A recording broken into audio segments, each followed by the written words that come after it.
Please be ready for dictation of exercise number 1 and 2 from Progressive Magazine of June 2023. 5 seconds to go.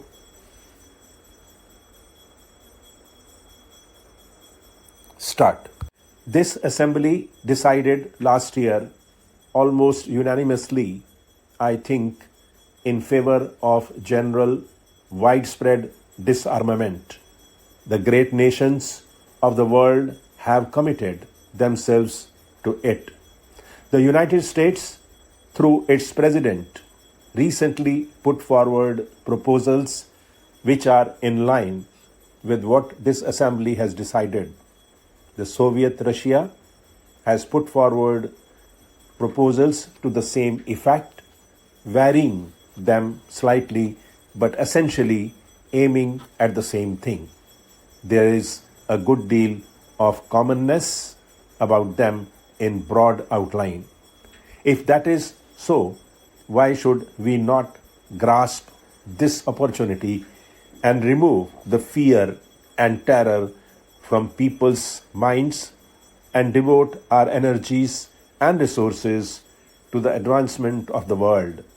This major and outstanding question must be dealt with speedily, and the great countries, especially those which have the greatest responsibility, should address themselves again and again to the consideration of this problem together through negotiations to reach agreements. Such agreements cannot be merely agreements between some countries, however great. These must represent all the members of the United Nations. But I do think that it is better for a few countries to deal with this problem to begin with. I feel rather strongly on this question, although we in India are probably not situated in the major theaters of a possible war. Everything that man has striven for in the past thousands of years is at stake today. While I feel as strongly as possible about the freedom of the colonial countries and other dependent people, I do think that the biggest question today is the question of war and peace and disarmament. The General Assembly passed a resolution recently about nuclear tests. It was a great misfortune that after a period of abstinence from nuclear tests, there was a resumption of these tests. Immediately, it becomes more difficult to have treaties for ending nuclear tests because the whole atmosphere becomes one of fear and apprehension.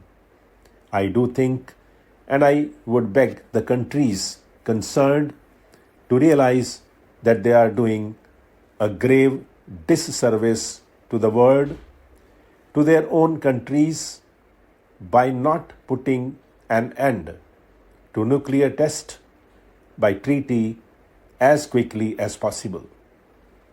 The Assembly passed a resolution in favor of some kind of a moratorium.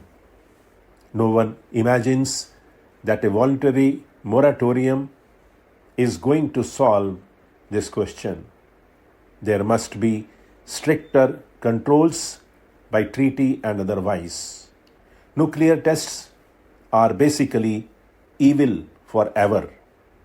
We live in a world of conflicts, and yet the world goes on undoubtedly because of the cooperation of nations and operation, and there is today a vast amount of cooperation even between countries which are opposed to each other in the political or other fields.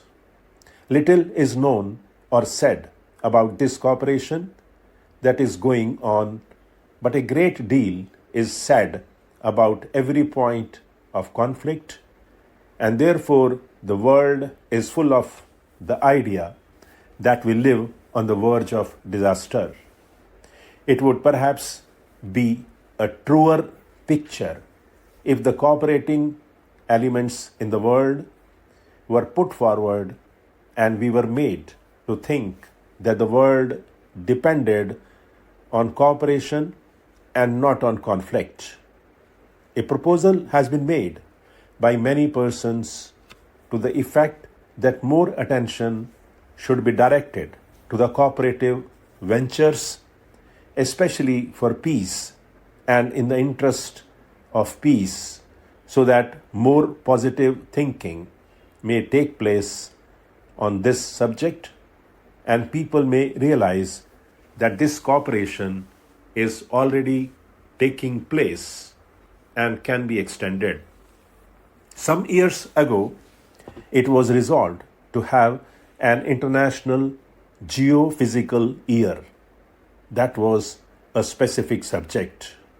However, it has been suggested and that perhaps this assembly might resolve to call upon all countries of the world to devote a year to the furtherance of cooperative activities in political, cultural, and the many other fields, not to mere speeches about peace, that perhaps will direct some of our energy and some of our thinking to this idea of cooperation, which will create an atmosphere helpful for solving the problems more easily. That by itself will not solve any problem, but it will lessen this distrust and conflict which affect the world.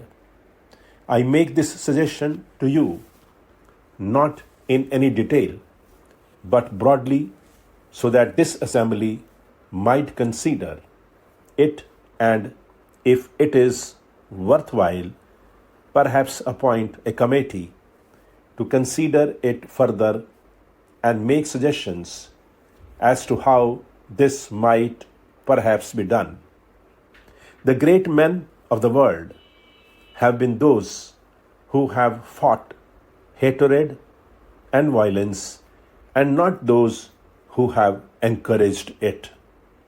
We have arrived at the stage when even in some worthwhile cause, hatred and violence have to be checked.